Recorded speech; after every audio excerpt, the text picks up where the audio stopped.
And welcome to Weather and Ag in Focus on this Monday, July 7th. Wow, man, I'm pressing it. It's a long holiday for some, and apparently for you. Obviously, man. Hopefully everybody enjoyed their extended holiday weekend, back to work, and it's a wet one out there. We had one round of showers coming through this morning. We've got another round now that's pressing through Lakes Country, raining from let's say Richwood through DL and down south towards, let's say the Wheaton area. And then there's another line of showers that is stretching from about Ellendale through Gwinner and Wahpeton, all that moving eastward. Most of this staying just south of the FM area. Although we do have a batch just to the east of Enderlin that could skirt South Fargo and down towards Horace. But other than that, the rest of us should remain dry for at least the next few hours. But then more storms are expected to develop as we head towards evening, and some of those could be on the strong side, Bridgette. Well, that's the area in which we live, and that's the time of year that we have. Although I did have some folks ask me over the weekend, does this mean that we're at the tail end of our storms for right now? But things like this can happen all the way through August. Yeah, they are. And this is, we've got a slightly stormy period this week. We've got one round today, one round Thursday late into Thursday night.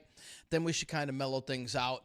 But then keep in mind, the real stormy part of the LRC cycle comes at the very end of this month into about the first 10 days of August. So in between there, we'll see these intermittent shots of storms, but nothing widespread severe. But I'm a little concerned about Thursday evening into Thursday night. We'll be keeping a very close eye on that one. Look, I have been to our Here We Grow field like 3 times now to fix our signs. Stop that. Yeah. Okay. I mean, Sunday afternoon, we were out there tamping posts and making sure everything was standing up. So yeah, that's enough. I like those signs to stay through harvest, which should be somewhere towards the end of July, actually. Oh, coming that soon? Oh yeah, wheat's that Okay. fast. Oh, yeah. And being out there, you could see, fully developed heads. You saw some pollen hanging off of, the wheat is really progressing nicely. Now, you said there is some hail damage. About 35% hail damage, because that was the storm on the 27th. Notice I have to keep track of what Friday things happened. But yeah, we had some hail go through that area. In fact, I talked to a farmer last night who said with that storm, it knocked all the blossoms off his canola field. Oh. That was not far away. That canola probably was about 3 miles away. And so to our wheat field, yeah, it did some damage. Next Wednesday, I'll be out there with our Peterson Farm Seed agronomist, Kelsey Pellman, because Kelsey and I want to take a look at the field. We are discussing plans to do the show that day from the field. Yep. So we'll see what that looks like. Great. Good deal. Now, it's too late to replant for that 30%. Is it even? Well, for wheat, it won't matter. Yeah. You can't get back in and replant wheat. The crop's too far gone. Now, if you want to talk about a replant situation, particularly because we've got soybeans that just got replanted last week due to the June 20th storms that came through. There, we saw significant wind damage in particular. And yes, we've had some replant, but there's still a big question for folks that are looking at those fields thinking, should I, shouldn't I? Now we're at the point where I certainly think let's not. Last week would have been on the bubble. Like when we talked to Marcia Van Leer with Gowan USA on Thursday, Marcia said, I probably wouldn't push it this late. And now here we are, even further down the road. Right. It's likely not. Now I'm going to have some farmers that say, wait, I'm going to give it a try. I'm going to put in a short day variety and I'm going to hope for a long fall, which means, Dean, Yeah, no frost. No frost early. Until like Halloween. Well, that might be pushing it. Well, but, I'm just asking. Well, I'll tell you what. We do have some, like I said, some more rain in the forecast. And we're looking at, again, on radar right now, most of this out in Lakes Country and south of the 94 corridor. And we'll continue to see more storms start to pop up as we head into towards the late afternoon and evening hours. We are under a slight risk for severe weather up and down the valley and into Lakes Country, and that's mainly for the storms that will be coming in this evening. And the main threat is going to be hail and some damaging winds possible with that. After highs today in the 70s, we'll cool it off into the 50s tonight. All those storms will be east of the area by around 9, 10 o'clock tonight. And then Tuesday, we'll see partly cloudy skies, upper 70s, and then summer heat returns Wednesday and Thursday, mid-80s Wednesday, and hot and humid on Thursday with highs around 90. Storms come in Thursday evening. Some of those, again, could be on the strong to severe side Thursday evening into the overnight, and then scattered showers on Friday and Saturday with cooler weather in the 70s. I know we were talking in my office, Bridgette, about the unfortunate incident that happened down in Texas over the weekend. Just a catastrophic, once-in-a-lifetime rain event. Now, those areas in Texas, I used to work in San Angelo, and they call it the hill country for a reason. And, and unfortunately, that area is a target zone. They have the most flooding deaths out of anywhere in the United States. The topography is set for that. Exactly. That's exactly what it's going to be. And, you know, there was a remnants of a tropical disturbance that just basically parked over the hill country. Not a lot of upper level winds to steer that around. So it just rained itself out over that one area. And, you know, I'm getting on my soapbox now. I'm sick and tired of seeing social media posts and all this BS about this. I don't care if what side of the politic aisle you're on. This has nothing, is zero to do with any cuts that were made to the National Weather Service. The National Weather Service office down there was fully staffed. In fact, they were more than fully staffed. Normally, you'll have about 2 people on during the overnight time frame. They had five staffed members of the National Weather Service. All the warnings went out in a timely fashion. The problem was where this campsite was, cell service was minimal at best. So you're not going to be able to get the warnings on your cell phone. And this is why I urge people, even if it can save one life, get a NOAA weather radio. They're the white Midland NOAA weather radio, battery operated. You can bring that with you if you're remote camping. And you believe me, it will sound an alarm about any impending bad weather, which will wake you up in the middle of the night instead of relying on a cell phone if you don't have any cell service out there. So, frankly, during the derecho here on June 20th, a lot of us did not get good messages because we lost power. And if you're relying on your cell phone and your Wi-Fi calling goes down in your home, you're not getting good messages. In fact, our sirens did not go off because we were out of power in our community. So these things happen. Mother Nature makes choices that we're not going to stop. I was asked earlier today if we know anything about livestock losses. I think it's very much too soon to tell. The human losses are being tallied. The cleanup and rescue efforts are being focused on first and foremost. Later, someone's going to be able to say, you know, I had 300 head of cattle on pasture, and I got to look where they are, because easily we had livestock swept away in all of this, and probably some cropland. We'll find out more in the days to come. Right. Yeah. So, okay, I'm off my soapbox. That's okay. Here's the thing. There's some things we just can't stop. And if you've never been to the Texas Hill Country, look it up. That will the geography will explain to you why that can happen there. And they literally had feet of water rising in minutes. Yeah, it wasn't a slow rise. Yeah, 28 feet in a matter of 45 minutes. Yeah, I'd heard 26, so it doesn't matter at that point, right? You're just, there's not much you could do. So. That is taller than the camper you were in. Yeah, no doubt. And they don't come with pontoons. Nope. So the unfortunate thing is this is the after effects right now. And like I said, now somebody asked me, well, if they would have had NOAA weather radios down there, do you think it would have? Well, you can only quote unquote get out so fast. Yeah, that's right. You know, so and even if it would have saved one life, sure. I mean, it's well worth it. And you don't know at that point. It's 4 a.m. You're not necessarily completely cognizant of what's happening. The idea of I'm just going to hook up the trailer real quick and pull it out of here doesn't work. Right. Water's moving that fast. Yeah. So that's very unfortunate. On a positive note, though, things that we are going to do today, we are going to have our Great Grocery Giveaway qualifier at some point during the show. So we want people to be listening for that, because you have 9 minutes and 70 seconds to give us a call so that you might be winning $10,000 in grocery giveaway. That is brought to you by Alsager Meats, Kingpins, and ND Estate Services. So stay tuned for that. Also, I don't want folks to forget that I'm always on the lookout for a Weather and Ag Assistant Ag Director. We've had a number of great students. I have more to coming for July, August, September. And later this week, I'm gone for a day, but one of our past Weather and Ag in Focus Assistant Ag Directors, that's Emma Gullix. She is from the Hope, North Dakota area. And Emma is going to join you in studio, Dean. She's going to be me for a day, and I know she's going to do a great job. Perfect. Looking forward to having her here. Good deal. And that's Thursday. That is Thursday. This Thursday. But today, we are joined by our North Dakota Ag Commissioner, Doug Goehring. He'll be with us after we return from the livestock market update from the American Ag Network. Much to talk about with Commissioner Goehring, and you can give us a call when you want to at 701-293-9000, the JLA Insurance phone line.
Technology is supposed to help your farmer, ranch, and agribusiness run smoother. Do not let it cause you stress. Contact Tech Support Farm, and they will help you 24 hours a day, 7 days a week. You can find them online at techsupportfarm.com. Well, we want to make sure that folks are ready to dial away. That's the JLA Insurance phone line because of the great grocery giveaway. We are giving away $10,000 in groceries for you to use. That's a year's worth of groceries. Sponsored by Alsager Meats, Kingpins, and ND Estate Services. Today's qualifier has 9 minutes and 70 seconds to give us a call, and that is Doug Dahlgren of Walcott. So, Doug, get dialing. Up. Yep, the clock is ticking. Addison's got it all ready for you. So, that feels like a very slow clock. Like Doug is like sloth-like dialing right This now. is a math class kind of clock. Please, the PTSD over my high school geometry hasn't worn off yet, so thanks. But while we wait for Doug Dahlgren to give us a call, and again, he's from Walcott, North Dakota, we have with us a different Doug, and that is our North Dakota Ag Commissioner, Doug Goehring, and he is joining us from Bismarck today. Doug, Project Safe Send is about to begin here in the state of North Dakota. This is a project that really started here in the state, didn't it? I'm not sure how many other states do a project like this. Yeah, I think there are some other states that do something similar to this, but most of it's handled by some of the agribusiness, and they just provide this service, but not in the same way or the same format. This has been operating since 1992, and to date, I think we've collected, oh geez, millions of pounds of unusable, banned, um, any any product that you don't want to use anymore, don't have a use for. Maybe you find it. I think we've come up with so many different scenarios. Loved ones pass away.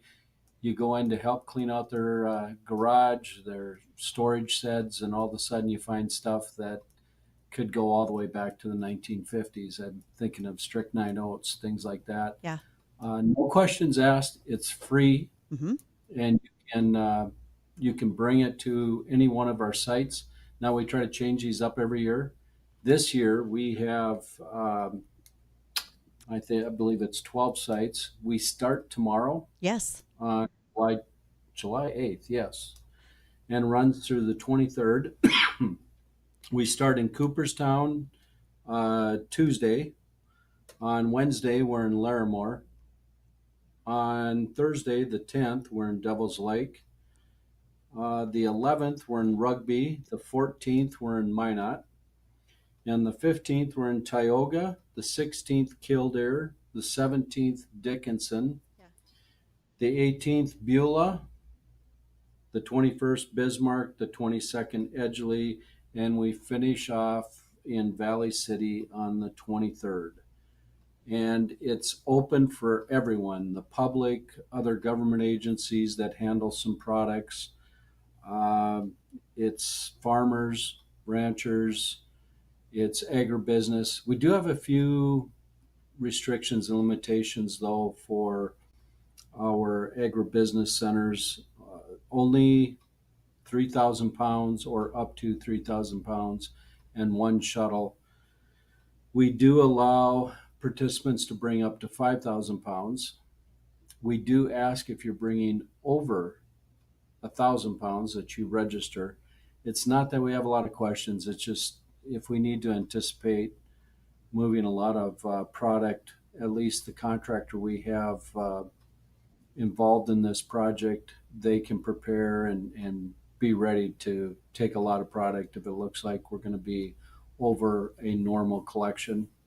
The other thing I do need to mention, we take insecticides, herbicides, rodenticides, fungicides.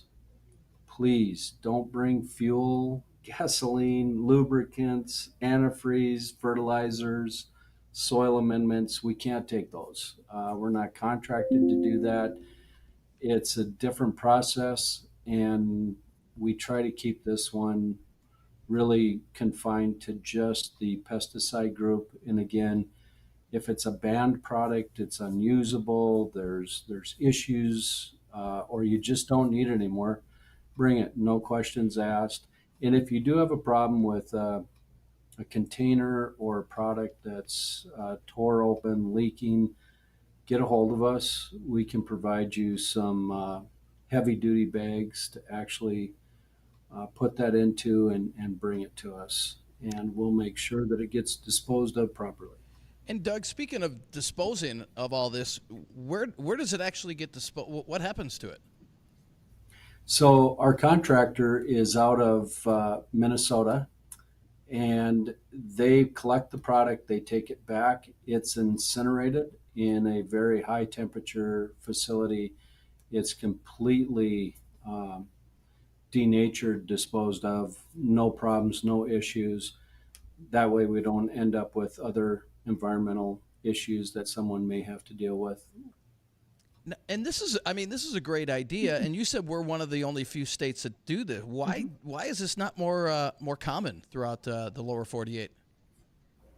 Well, everybody can do what they want with their registration fees. I think a long time ago, when we started learning about some of the challenges people are having out there, someone thought ahead and said, hey, why don't we have a program in place where we can accept this? It's paid for through registration fees by the chemical companies, by any of the companies, really. When you think about it, all registration fees are collected for everything that's on the shelf in Walmart, too.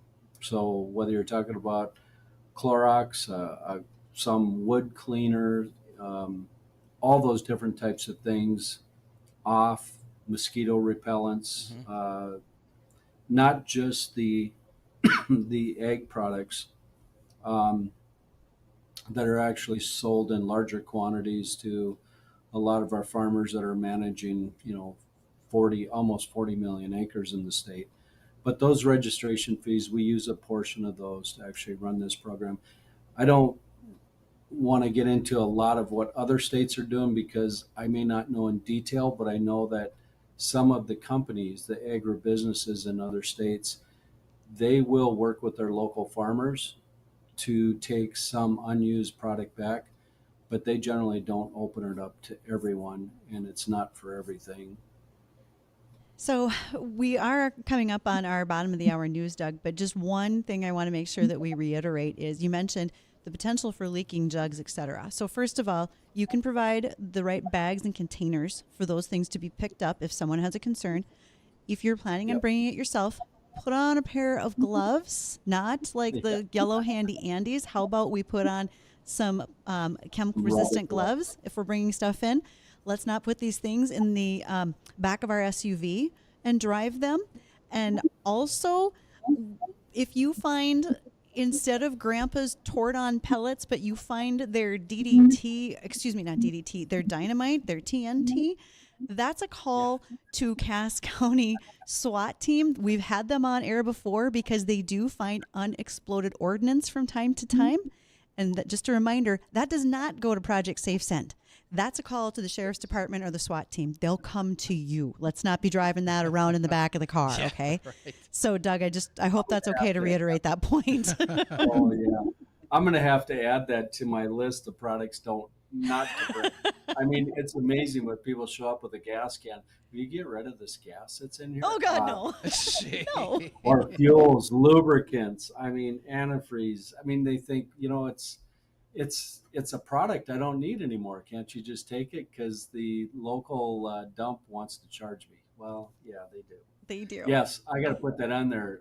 TNT, any notable explosives should not be delivered to a Project SendSafe site. Yes. All right, we're going to keep that in mind. We have further questions for you, especially because we want to talk about the new short-term storage program for farmers, and we're going to do that with our guest, Commissioner Doug Goehring. He's the Ag Commissioner for North Dakota. We'll be right back. And wait. Do we have our Doug, winner? No, but Doug's got about 2 minutes left to call. Doug Dahlgren of Walcott Yes. to qualify for the final drawing on Thursday. So Doug The other Doug. Dahlgren, yeah, of Walcott. You got less than 2 minutes to call, buddy. 701-293-9000. Don't go anywhere. We'll be right back.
We're raising wheat, 20 acres of it for Here We Grow 2025.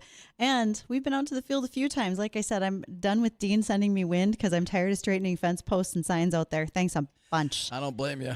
Oy vey. Okay, so from some of our sponsors who are part of that project, ND Estate Services, don't forget it's his job to take a complicated process and make it simple. In fact, Mark is going to be joining us in studio one day this week. That's Mark Wagner, and we'll talk about farm transition planning with him. And then additionally, Thor Buildings. Well, man, especially if you had storm damage, the team over at Thor Buildings is going to give you the right size building for your equipment or livestock that is crucial for your success. They'd be happy to talk to you. That is thorbuildings.com. Speaking of things we have to replace post-storm, one of those is a discussion that we are here to have with our Ag Commissioner, Doug Goehring out of Bismarck. And that has to do with an announcement for a project that starts on Wednesday. It starts on July 9th, and that is some low-interest loans authorized by the Industrial Commission, financed through the Bank of North Dakota, but there's a lot of details to it. When it starts, when it stops, what are the options that people can use? Doug, where would you like to begin with how to explain this program to our farmers? Well, so we approved the program last week, or maybe it was the week prior to that. It was following the storms and an assessment of the storm damage. So we made $37 million available immediately, which in our world, like you said, 2 weeks from then. So it's going to start pretty soon. It will be available to farmers that were impacted, some of their grain storage. There's two parts to it. So one of them is temporary storage support.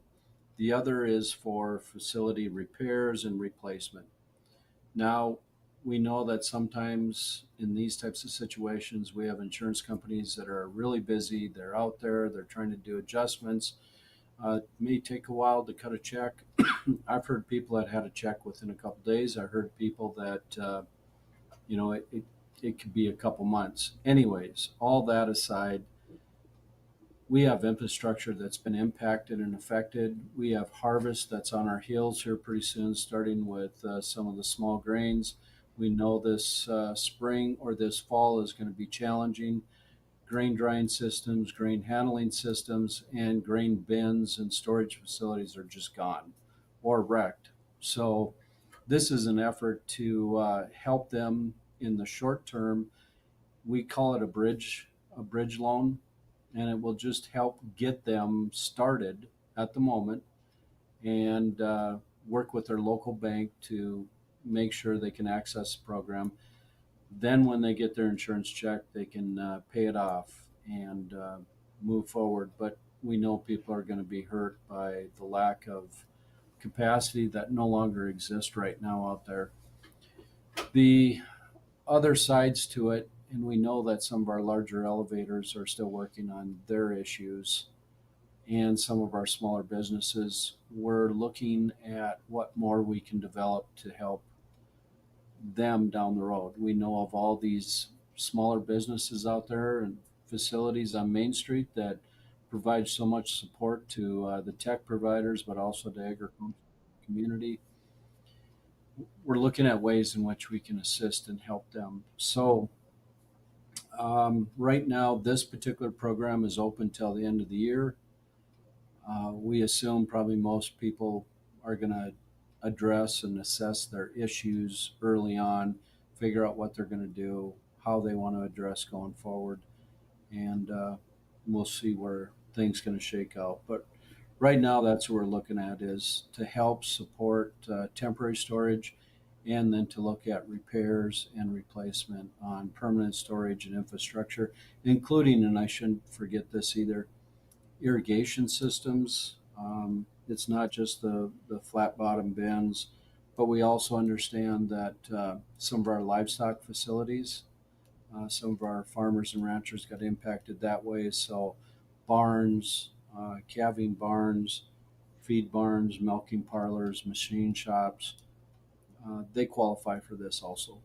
I was just going to highlight that, some of those examples, because all of those things damage, whether they were grain legs, irrigation pivots in my area. In Western Cass County, we have probably 60 pivots that were wrecked. There's likely far more than that as well. Yeah, and it's interesting that you can get a 65-mile-an-hour wind on other occasions. It'll tip those things over. And it Yes. was strange about this one. You saw some that were still standing and some that were just obliterated. So no rhyme or reason. And Doug, when it comes to the to the bridge loan, what is the interest rate on that, and what's the time frame of repayment? I can't tell you right now what the interest rate is. Generally, those issues are worked out between the local lender and the bank.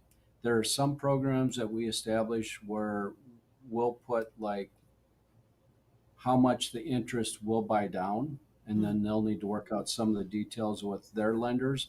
But on top of that, I will tell you that there are some components or some requirements we have in some of our other programs where we only allow 1.5 or 2% interest to be earned in one of our program loans by the local lender. And then we buy down the rest, like Ag Pace and Flex Pace and some of those programs. These are a little bit different, and we have to treat them as such. There's a different ratio and risk that's involved in this. We just want to make sure we're helping them get to the point where they can make some decisions about calling someone to come in right away and start fixing or replacing some of their grain facilities and dryers and bins. And I think you're exactly right. We can't keep waiting for decisions. I talked to a farmer last night who has, like, every building on his place is leaning or damaged. And he said, every time I take a piece of equipment out, I thought my sprayer was okay. Nope, boom's bent, or there's something kinked, or the tank has damage to it. My bin site is in tough shape. So you're right. Decisions have to start being made. And one of the things I noticed on here had to do with insurance proceeds. Once they're received, proceeds may be needed to be applied to the loan, et cetera. But this gets people started, and they can do that. They can have the conversation with their local banker, if I'm correct, and then that can come on over to this discussion of how we're working with Bank of North Dakota, et cetera, right? That's how it works? Yep.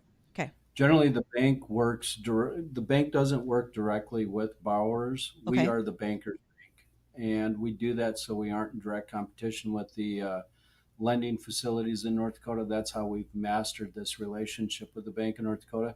There are some cases where we will work directly with a larger project. Most of the time we have other lead lenders involved where they've already maxed out their capital or their ability to go any farther. Then the Bank of North Dakota will actually work directly.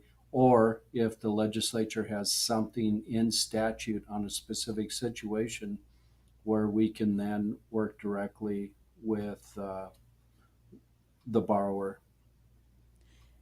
One last thing as we think about what's going to be happening with all of this. Again, I want to reiterate, not just farmers, but agribusinesses can get in on these loans because they are an active part of our rural communities and they sustain damage as well.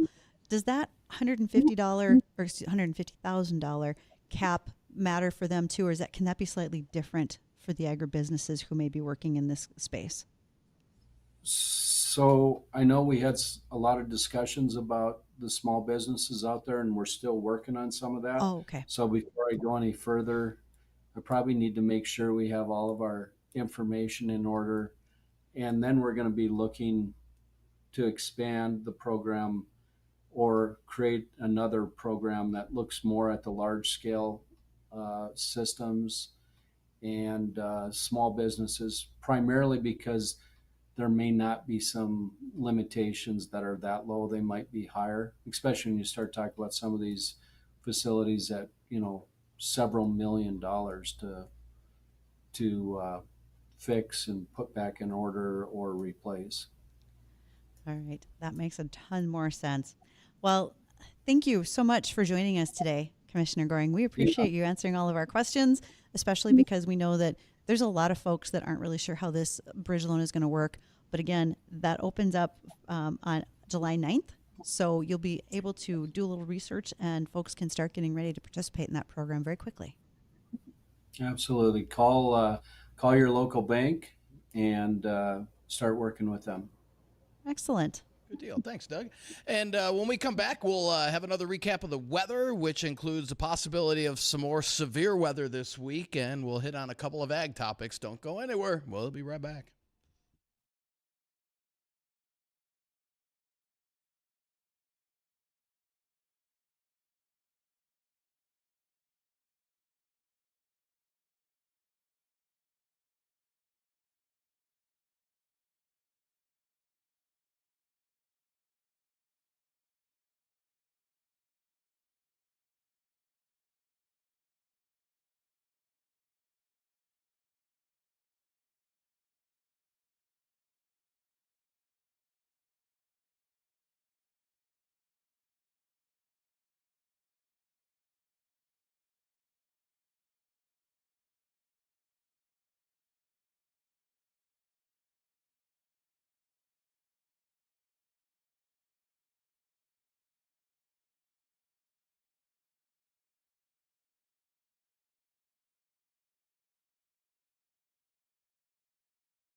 And welcome back to Weather and Ag in Focus. And we still have some showers on radar, steady showers out in Lakes Country. And then we just had a nice little shower pass through South Fargo. And we got another little batch down around the Lisbon area, down towards Gwinner.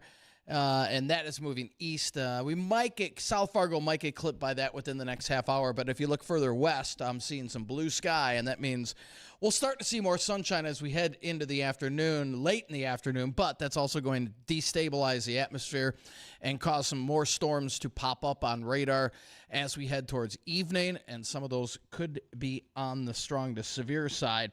Then we'll have a couple of quiet days before another round of severe weather possible as we head into Thursday evening into Thursday night. I know that's not the best timing due to the big concert out of the fair on Thursday night, but, can't argue with Mother Nature, that's for sure. And this weather is brought to you by Progressive Ag Risk Management Specialists. Don't we all remember in the 90s, there was an advertisement, because we always used to have the infomercials, like you'd have the K-Tel records and all that kind of thing. This one. And they used to advertise, it looked like a headband that went around your head, and it had an umbrella top on it, and you could just wear it on your head. You didn't have to hold the umbrella.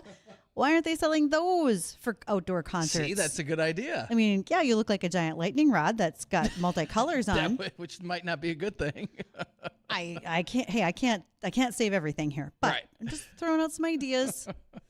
There's some good ideas. You There's got a some marketing bad. idea there. You should run with it. I'm sure someone still holds the patent on that thing. Okay. And just doesn't want to give it up. But we'll see. Some of the things that also happened in the 80s and 90s, well, there was a 7% increase in college attendance in between 1980 and 1990. But the enrollment in land-grant universities went down by nearly 37%. So here's why. As a lot of kids through the 80s ag crisis and as we got into the 90s, many of us were told to go to college and get a job. But it was tough to find a job in agriculture. And if you landed one, that was a pretty big deal. Well, the consequence of that is we had a lot of really bright minds that were taken out of ag or even out of food processing, went to other industries where they're excelling. But it left this Gen X size hole in ag leadership. So that means that there's a lot of folks in our age group that are working in other industries, and agriculture has a hard time finding folks at some of those higher leadership levels because so many of us went out to find jobs, but they weren't always in ag. So an interesting side effect to the 80s farm crisis and what it did to some of us with our job opportunities. Interesting. I thought I was very lucky that I found a job. I have a friend who says he wishes he would have kept all the rejection letters he got when he was graduating from college in ag economics. I think he said he had like 60 rejection letters before he got a job. That's got to get to you after a while. Well, you'd start to get a bit of a complex. Yep. But today is one of the highest unemployment rates for new college graduates. New college graduates and those who are 10 in the years ag industry or just or in overall, general? just Really? in general. If you are specialized, so you're a nurse, right? Or you have some sort of a special skill like that, your job opportunities are much higher. But if you're graduating in business, political science, it's a little tougher to find some jobs, especially right at graduation from college and 10 years out. That's a growing area of unemployment numbers right now. So it is just very telling to see how some of the things that happen in ag still go on a couple of decades later. That's wild. Yeah. Wow. Yeah, it does make a difference. Now, also, we talk a lot about cybersecurity. We have our own cybersecurity superhero, Chris Sherman, who joins us every month here on air. And now there are two representatives, one from Iowa, one from North Carolina. They have introduced the Cybersecurity and Agriculture Act. That would authorize $25 million annually between 2026 and 30 to establish and carry out research, development, and education to help bolster cyber readiness. And that would help us not only in animal agriculture, but seed ag, horticulture, and our ag supply chain. We hear frequently how there are so many concerns about cybersecurity on farm and in agribusiness. This is designed to help grant awards or partner, or award grants, let me say that differently, award grants or partner with eligible entities to establish 5 regional agriculture cybersecurity centers across the country. And those entities would include colleges, universities with ag science and cybersecurity programs. So they're trying to build the awareness. They're trying to build the concern with the general public as well as within the ag industry and the food processing industry as to why we have to step up our game on cybersecurity. Oh, it's huge now, and it's only going to get worse. Honest to God, every time I talk to Chris, it's like I should just block that man's number because Chris from Remote Tech Support Farm, he's always got another story like this just happened or this is a real threat. Now, in terms of cybersecurity, is this like a national? Like, are these when we're saying hackers are coming in? Is this like government, like China, or do we? I don't know if we know if it's intentional governmental or if it's just those who have made their own little private industry to go after folks, and they're generally coming from outside the country. And they spend their time on the dark web and other places looking for ways to get into your information. And even so much as just watching your email accounts for information. And I'm guilty of it. I've had to talk to Chris about changing my email address because the one that I use for my own personal businesses, I send invoices. There's sometimes banking information. So here I am telling the hackers how to find me. You know, come on out. I'm right here. But realistically, we all have to look at that a little differently. Maybe that Yahoo email address isn't doing you any good anymore. Or the AOL one. Or the AOL. Yeah. Oh, well, we'll figure them out. Well, for Bridgette and myself, we want to thank everybody for joining us this afternoon on Weather and Ag in Focus. Again, be weather aware between about 5 o'clock and 9 o'clock this evening for possible severe storms. Don't go anywhere. The Jay Thomas Show is coming up next.